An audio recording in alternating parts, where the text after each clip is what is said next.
if you're just checking me out, I troll for Jesus. I troll for the animals. I'm not a full-time troll. I just troll this dumb fucking woman who put down her one dog so she could get a new puppy, and she hates Jesus. She wants Jesus to come back so she can kill him again, among other things. So I do troll her. I'm not a bad person. I'm just somebody has to defend the ones that can't defend themselves, and in this situation, this is me. So if you came here to give me some trouble about it, I'm not that bad, so fuck off, okay?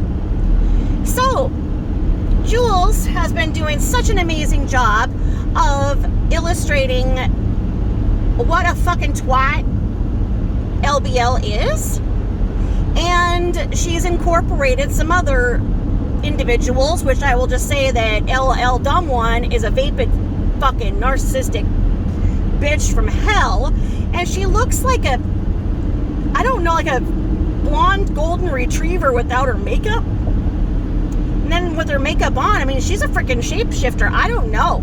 I mean, my makeup doesn't do that. And I hate wearing makeup. I went my whole senior year of high school without wearing makeup. I despise it. I don't think I've worn makeup in 2 months. And I mean it all. Like, I'm talking no mascara, nothing. Like, I hate makeup. And then the 2 years of the pandemic, I didn't wear any at all. I love wearing a mask, because then it doesn't show that much that you're not wearing makeup. It's not like so noticeable. So for me, I really like the masks, and I think that there's a lot of people who are actually seriously butt ugly, and when they've taken the mask off, it's kind of startling, because you imagine them to be different than what they are, and they'll take off their mask and you're like, Jesus, whoa, put the mask back on, please. And I might be one of them. You know, I will admit I look better with the mask. I'm just gonna say it.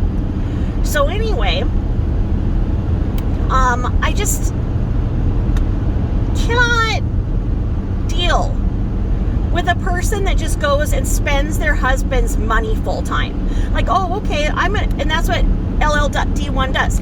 She sits there and she acted like she had some fucking job at Nordstrom for anniversary, that like she was there to like film stuff and stuff. No, doesn't work that way. It does not work that way at all. What she had is when you have the Nordstrom card, there are echelons. You're like it's been so long since I've worked there, I can't remember exactly what they're called. It's like a 1-star, 5-star, whatever. You're rated in the levels of how much you spend. And if you spend this much, the top amount, then you get first access to anniversary. Okay? So you are allowed, I think it's even like a full day before. And Nordstrom Anniversary gets products from their regular vendors that they may not have regularly. There is a lot of merchandise that is made special and exclusive for Nordstrom Anniversary. Now, does that say that it's a great product? No, not necessarily. Does it say it's a cheaper product? I'm not going to say that. I'm just going to say it's different, and there are a limited amount of certain things. So, like, let's say that there was a bunch of Kate Spade purses. We only got like 3 in this one color, okay? So if you had spent enough of your husband's goddamn money, that you could get into Nordstrom Anniversary pre-sale, and yeah, you could get your hands on one of those things, okay? It's a big deal for those assholes, because I'm going to say it, those ones are assholes. We had to have those ropes, like cinema ropes, around the merchandise and whatnot. And you could just, I mean, if LLD1 cloned herself, it was bitches like that. And they would come and they would unhook the frickin' ropes and walk in like they owned the place. And we're like, okay, I'm standing here guarding this, And these ropes are here for a reason, and you just undid it. And you walked in here, and you're pulling up the shit, but God forbid you say anything to a Nordstrom customer. I mean, even if they were stabbing you, you can't say, ow. I mean, I'm not kidding. It was so terrible. I mean, the things that I had to put up with when I worked there, not only from the management, I mean, to be a lifelong Nordstrom manager, of which, you know, I'm talking about the ones that go in when they're 30, they really think their shit doesn't stink, and they don't do really any work. They consist of all day long going to meetings and having special cupcakes brought in and cookies. And one time there was this whole extra freaking plate of cookies in the break room when I walked in, you know, because they had left, and I took one because I was really hungry. You know, I was going on the end of my 8-hour freaking shift, and I just ate a cookie, and I got scolded. I got scolded saying, no, those are not for you. Those are for management only. And I was like, oh, I'm sorry. You know, it made me sick. And I was like, I'd actually like another one. Could you find out where they were bought, and I'll go buy myself some after I get off work? What the fuck? And as a Nordstrom employee, as I'm spilling the beans on Nordstrom Insider here, management did not have to sell previously, so they really didn't have to do anything. They just made their probably almost twice of what we did, and really honestly didn't do anything, and they were just cruel to us lowly, you know, employees. And I would sell the most, and I was like in the top 3 in the entire store. And I mean, that means I'm competing against the men selling suits, so like I would be in the top 3.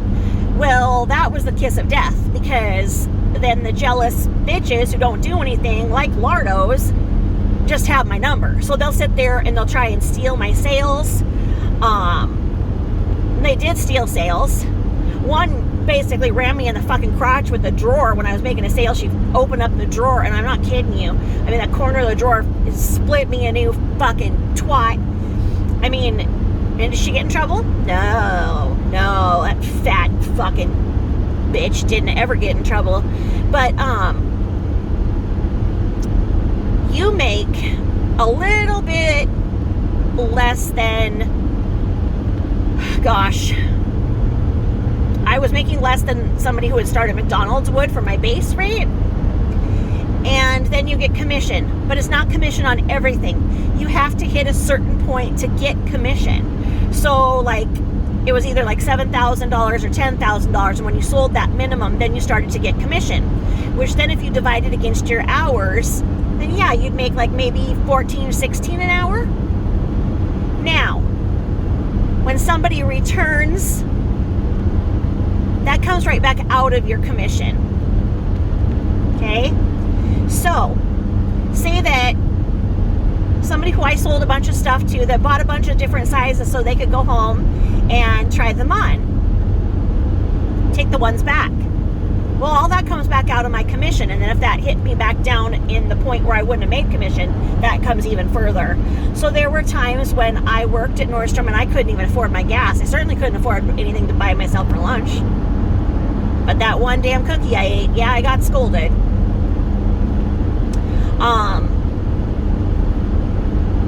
I mean, it was just, if ever there was a cluster of narcissists, it's Nordstrom managers, and it's Nordstrom shoppers that have that upper echelon. So, yeah. There were favorites, big time favoritism, and that was usually the crappiest employees. This one time, I'm going to tell you about the one time I got in a lot of trouble there. A kid had thrown up, and bad throw up. I mean, we are talking the contents. He must have had some spaghetti, it was a hot day, whatever, right? So it's everywhere. And I came off a break, and I saw security and other workers just standing around it, like guarding it. And I'm like, what's going on? And they're like, oh, kid vomited. And I'm like, okay, why aren't we cleaning it up? We're waiting for housekeeping. I'm like, why are you waiting for housekeeping? We're waiting for housekeeping. So I go over and I do something else. 10 more minutes goes by and I'm like, what the hell? I go and I get paper towels and it was like the equivalent of $4.09. They were so cheap, they wouldn't let you have any cleaning things because of the environment, right? They had the housekeeper use the same sponge for every single toilet for weeks on end. But I started cleaning up the throw up, like, what the hell? Why would you stand around throw up and wait for housekeeping? That's saying you're above somebody else, and I don't buy that, so I started cleaning it up, and I almost had it all the way done, and the housekeeper came up, and she's probably still is, she was Mexican, and I would talk to her all the time, but she doesn't speak any English, and I don't really speak Spanish, but I grew up with enough people that spoke Spanish that I speak Spanglish, okay? That's not a bad word. It's not a bad word. The word Spanglish, there's even a movie called it. And so she came and she was mad because she always, said I did too much. It's like if there was ever messes or whatever, or if I wasn't doing something, I'd vacuum or I'd mop or I'd do all of the work that she needed to do. I just don't like standing around in a workplace. It's just the way I am. So she sees me and I'm almost all the way done and she's like, no, she starts, slapping me with a feather duster. And she's like, no, go. And I'm like, no. And I continued to do it, right? And she's like, no, mine. And I'm like, no, it's fine. And then her and I just, polished everything up, with the sanitizer that we could, together, right? Well, one of the security says, do you speak Spanish to me? And I said, poquito, which means a little bit. And I said, mainly Spanglish, I guess. I'm from the West Coast. I lived in Southern California and Vegas. So I said, I guess I kind of speak Spanglish. Like, if I'm enough, you can understand what I'm saying enough. So you can communicate with somebody even if they don't speak English. Even if they don't speak the same thing, you can basically communicate with gesturing and hand motions, whatever. Well, guess whose ass was in HR the next day? Yeah, me. They sat me down and told me that I was racist and I was making racist remarks at the housekeeper and that the housekeeper was angered at me and that I had made racist remarks and the racist word that I used was Spanglish. Yeah, that's our fucking world. You do something. I was like, okay, what are you even talking? I was like, why don't you bring her in here and ask her? And they're like, oh, we don't speak Spanish. And I'm like, that is not what happened. I was like, so you'd rather have a bunch of shoppers see vomit and guard it, pay all these people to guard the vomit, and then yell at me? Yeah, not too much later than that I quit because it was just ridiculous things like that, where that's how you were treated. And like I say, you don't make any money. That's why when you go in there and you see the elderly ladies who have been there forever, it's because it really was a job cut out for housewives that would work and be able to get a discount on clothing and makeup and whatnot for their family. It's not a job you can have and actually support. And they are very particular in who they will hire. They will not hire anybody with any kind of a handicap. You notice that. And they won't hire anybody who's not attractive. Now, I'm not saying that. I'm not trying to toot my own horn. Obviously, that was 20 pounds ago, and the 20 pounds I got just isn't doing me any good. But anyway, so when you have some vapid ass like LLD one sitting there acting like she is somehow a Nordstrom insider hired to do their PR or something for anniversary, I saw her doing that, and I'm like, that's not true. That's not true. There was for a while, a company that you could hook up with where you could get links for the product and for the store. And I do believe that she did that like as a third party, but she inferred that she worked at Nordstrom. That's the one video I saw, and I'm like, I won't watch this person because they're not truthful. I already, donate too much time to trying to right the wrongs of what LBL does in this world. I won't have anything to do with her. But then after Jools showed this monster crying about missing perfume and sitting there, oh, I have this perfume and that perfume. It's like, yeah, bitch, I was a fragrance manager for a very large department store, not Nordstrom. And you think I don't have the freaking fragrances that anybody would die to have? I do. But would I cry over any of them missing or being broken? No. I just can't imagine being that attached to them. And then she's like specifically talking about how she doesn't cry anymore. That she's made sure that she has life changes to analyze what she would have cried over and make sure that doesn't happen again. But she cried over the missing perfume. Fuck off, because people then told a story, and please, if you are sensitive like me, don't listen to me. I'm gonna give you a second to pause me. She didn't even have a heart enough to stay with her cat who had been ran over, and made fun of its jaw, that its jaw was displaced and it wouldn't die, so she put it in the garage overnight so that it would die. I don't get that. I don't understand that level of cruelty, and I don't understand somebody who would make a joke about that or even repeat it. It's disgusting. It's absolutely fucking disgusting. I can't. I'm going to tell you why. I can put my money where my mouth is here, because I was driving down the road and there was a little robin, and it looked dazed and confused. And I mean, it was a hot day, and I'm like, yeah, I totally get it. I'm dazed and confused from this friggin' heat too.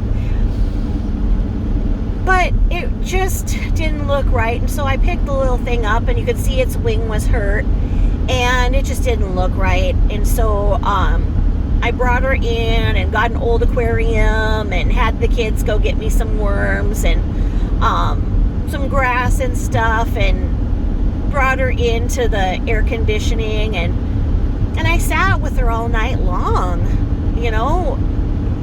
I called the wildlife rescue center, and they said that if she was still alive by the next morning, they would be open at 11 to bring her in. And she didn't make it through the night, but I held her, I petted her, I made sure she was comfortable, that nothing of prey would have harmed her. I mean, and that was a robin. It wasn't my pet, It wasn't my pet, so I can't imagine somebody doing that. And especially with her money, there are emergency veterinary clinics open 24/7. They will meet you. So in her case, if there was really nothing that could be done for that cat, and all they could do was humanely euthanize so it wouldn't suffer, that's what you do. When you have that kind of money, there's no excuse for you not to. Okay? When you don't have that kind of money, you do what you can, and you call a vet, and you do what you can to get the money to pay for the animal to be euthanized. You do it. If you have to put up a GoFundMe on Facebook and show the situation for what it is, people will donate for that. They will donate for you to go and have an animal humanely euthanized. You don't let it suffer in the garage. What a fucking vapid bitch.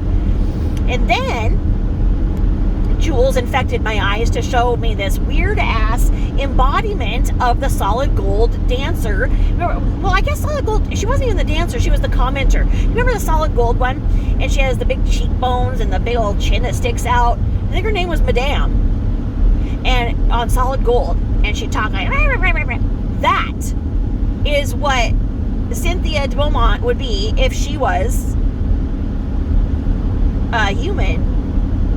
And I'm not even technically classifying Cynthia as a human. I don't know what she's doing, but like Jools said, she's sitting there with her legs crossed like she's a director of a big motion picture, looking like, okay, now how am I going to add this? Yeah, it's what the people want. Okay, the people want the teeth, the tongue.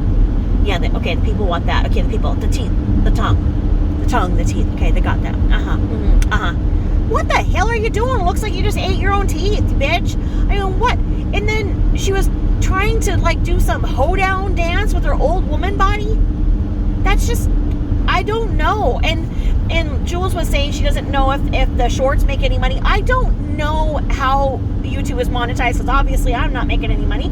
I think that if you get a certain amount of subscribers, because Cynthia has what, 101,000? So there's 101,000 idiots out there. So I think that it's based on your subscribers, not on the length of the thing, because no matter the length, it matters the engagement that they watch of those shorts. I think the way that I'm interpreting the statistics, I don't know. Somebody who understands the monetization can sure, let me know. But I think that they make the money on the YouTube shorts too. So she's just batshit crazy. And then when Jools showed the video where she was talking to, or she had Andy Cohen give her a shout out, Andy Cohen looked very uncomfortable. That's not the way that Andy Cohen acts. Not that I'm his BFF, but I've watched enough Vanderpump Rules reunions and Real Housewives of Beverly Hills reunions to know that Andy Cohen is usually pretty chill and into his thing. And he was looking at her like she had his balls in a knot or something. I don't know what she did to make him do this, but he was saying, she's like, she bullied me into doing this. Like, it was weird, very uncomfortable. So yeah, I don't know what her thing is, but like I said in there, I said, this is just proof of that there shouldn't have been, all the asylums should not have been closed. I think that asylums definitely needed reform, because basically the way the asylums were is that husbands could, the husband, typical, stereotype husbands of the 1950s, could decide that their wife was hysterical, and have her committed because he wanted a new wife, or because she spoke up.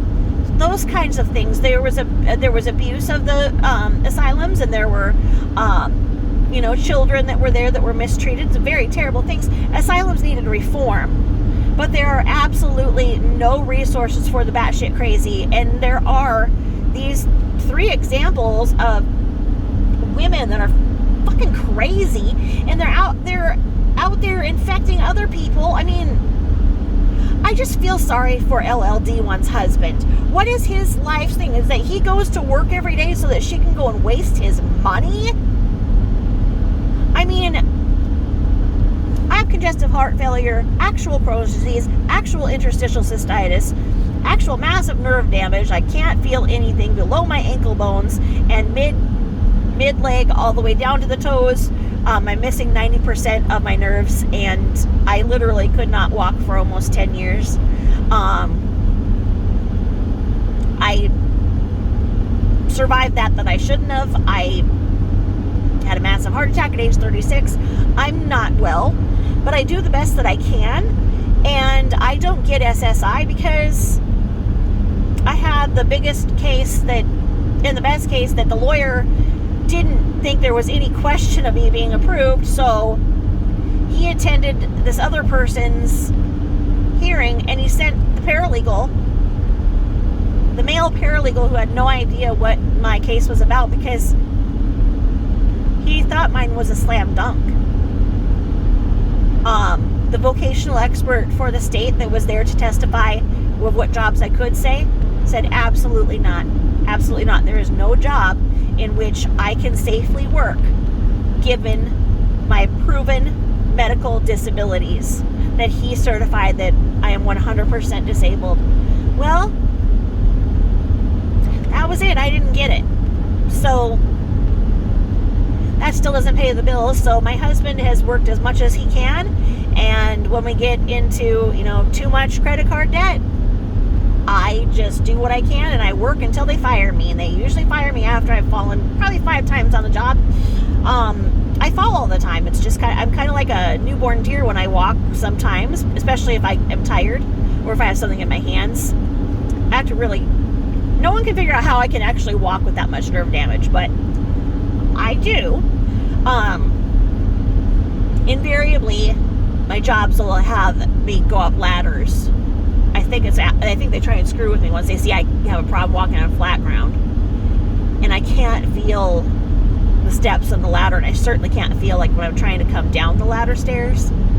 So not pretty, and I've injured myself more, but it is what it is. I have to work sometimes. There's nothing we can do about it. Our system's fucked. I have no doubt that LVL got SSI when they were giving it to everybody. You basically had to have one thing wrong and they'd rubber stamp you for life. And there are many people like LBL that have it and don't deserve it and take advantage of everything and are absolute welfare queens. And I understand that that's a classist, racist, whatever term, but she's a definition of it. And I believe that hers is for mental. Like she said, she's had depression all of her life. She is bipolar. We know that there are definite personality disorders as well. And I know that somebody on there was like, oh, you can't get a thing from having a bad personality. No, asshole, personality disorder is an actual thing. You could look it up in the DSM 4, 5, what are we up to now? 15? I don't know. But Google personality disorders. They're not biological. Biological has to do with the chemicals in the brain. And a personality disorder is a maladaptive way of dealing with things. So we know that she's histrionic, a narcissist. We know she's a sociopath. So we know that she's got a lot going on psych issues. And she was put in inpatient psych more than once. Okay, I'm just going to say that. So with that, and with her having attorneys in the family, I believe that was convenient, and I believe that that's the way that she got rubber stamped. She doesn't have any physical ailment. Yes, you can argue that depression is a physical illness, blah, blah, blah, blah. But for all intents and purposes, her acting like she got SSI for her fibromyalgia is bullshit. She does not have Crohn's disease, and the interstitial cystitis she has a little irritation on her bladder, and if she wouldn't drink coffee and wouldn't drink beer and everything else, it wouldn't bother her. And trust me, a judge doesn't understand what interstitial cystitis is, because when there were medical notes about the amount that I have to literally pee nonstop, or the scarring inside of my ureters sticks together and I cannot pee, and I go into acute kidney failure and have to have the blood clots irrigated out of my urethra because I have bleeding ulcers in my bladder. The judge had no idea what the terms were that he was reading. He's like, well, I don't understand this. I don't understand why a bladder would, I don't understand. There's bladder transplants. He said some shit like that. Yep. So anyway, these people now getting income, is you know that they're not reporting the income to SSI, and unless she got SSDI, unless she had enough work credits to get SSDI, the income that she's making would very much disqualify her. So she should not be getting Section 8 like she does. But she moves enough that anybody who finds out her address and whatnot, she leaves, so she can't get busted. So she knows what she's doing. She's a professional con woman. But none of these idiots know how to sell anything. Like, they're trying to, like, they think that they're big makeup guru people, but they're not showing me anything that would make me then want to go and seek out or buy that product. Neither LLD1 I don't know if Cynthia's ever tried to sell something, but certainly not LBL. She's not showing the makeup in a way that says, this is this, I got it here. This is what it's called. This is what it does. That's how you sell makeup. That's why people talk about makeup and they link it in there so then they can get endorsements. That seems to have went over her big fucking head. And then why is she running to the doctor twice? Urgent care twice. And she went to an actual doctor last week because of her fucking cold. Well, I mean, I guess if you have a nose that big and it's runny, that's gonna, seriously compromise your whole life. But I mean, all the taxpayers' money that she wastes going into urgent care and the doctors, I don't get it. But anyway, that's my 2 cents worth. Have a nice remainder of the weekend, and I will talk at you all soon. Bye-bye for now.